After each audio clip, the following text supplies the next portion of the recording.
ಈ ಜಗತ್ತಿನಾಗ ಏನೆಲ್ಲ ಮಾಡೋದು, ಸುಂದರ ಮನೆ ಕಟ್ಟೋದು, ಬೆಳ್ಳಿ ಬಂಗಾರ ಸಾಧ್ಯ ಆದ್ರೆ ಸಂಗ್ರಹ ಮಾಡೋದು, ಆದರೆ ಗೊತ್ತಿರಬೇಕು ಅವೇನು ಉಪಯೋಗ ಆಗೋದಿಲ್ಲ ಹಸಿವಾದಾಗ ಅಂತ ಗೊತ್ತಿರಬೇಕಷ್ಟೆ.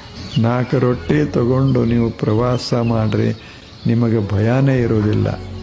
4 ಕಿಲೋ ಬಂಗಾರ ತಗೊಂಡು ಹಿಂಗೆ ಪ್ರವಾಸ ಮಾಡ್ರಿ, ನಿದ್ದೆನೇ ಹತ್ತುದಿಲ್ಲ. 4 ರೊಟ್ಟಿ ಏನು ಮುಖದ ಮೇಲೆ ಕಳೆ ಮನುಷ್ಯಾಗ, ಏನು ಬಹಳ ಆನಂದದಿಯಲ್ಲ.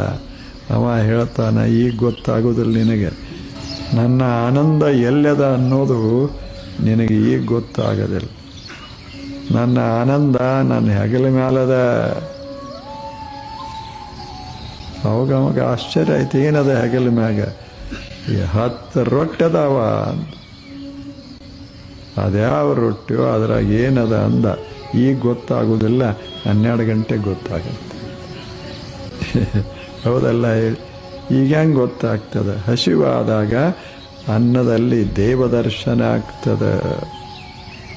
ಹಂಗೆ ನಾವೆಲ್ಲ ಬಾಳೋದು, ಬದುಕೋದು, ಸುಂದರ ಜೀವನವನ್ನು ಕಟ್ಟಿಕೊಳ್ಳೋದು, ಅದಕ್ಕೆ ಶರಣ ಜೀವನ, ದೇವ ಜೀವನ ಅಂತ ಕರೆಯೋದು.